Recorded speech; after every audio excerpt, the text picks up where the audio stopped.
Mesdames, Mademoiselles et Messieurs, bienvenue sur le journal de ce jour. Talal Mayhoub, président du Comité de la Défense et de la Sécurité nationale de la Chambre des représentants, a déclaré que la visite de la délégation américaine au maréchal Khalifa Haftar s'inscrivait dans le cadre de la compréhension par les États-Unis de ce que le commandement général faisait dans sa lutte contre le terrorisme et les milices, la nécessité de démanteler ces milices avant de parler d'un cessez-le-feu. El Mayhoub a confirmé que la réunion avait eu lieu entre la délégation américaine et le maréchal Khalifa Haftar uniquement.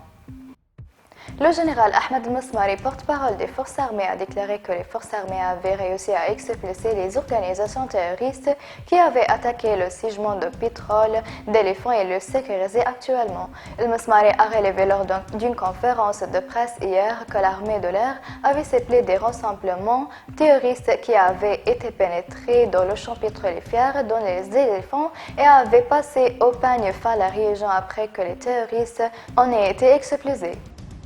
Le gouvernement intérimaire a déclaré dans son communiqué de la soi-disant accord de sécurité et maritime commun signé par le président inconstitutionnel de la Turquie visé à saper les efforts des forces armées pour éradiquer le terrorisme de la capitale Tripoli et expulser les milices armées. Dans sa déclaration, le gouvernement réitère son rejet des accords illégaux car ils ont été conclus sans rapport avec la loi et les tribunaux libyens. Ce type d'accord doit être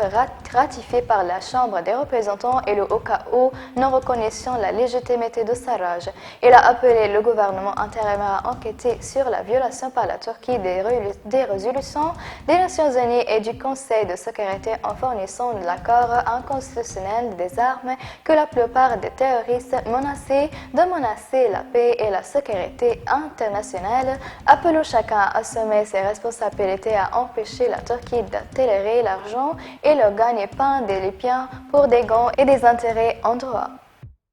Le ministre des Affaires étrangères et de la coopération internationale Abdelhadi El-Houej s'est rendu à l'Assemblée nationale française en marge de sa visite à Paris. Le ministre des Affaires étrangères et de la coopération internationale, les efforts du Parlement et des forces armées vient combattre le terrorisme et l'immigration clandestine. Le ministère a souligné que Sarraj, dans son discours devant les membres du Parlement français, avait mis en place les arrangements sur lesquels le gouvernement provisoire travaillait pour l'entrée de l'armée à Tripoli après l'armée. Mesdames et messieurs, merci pour votre attention et au revoir.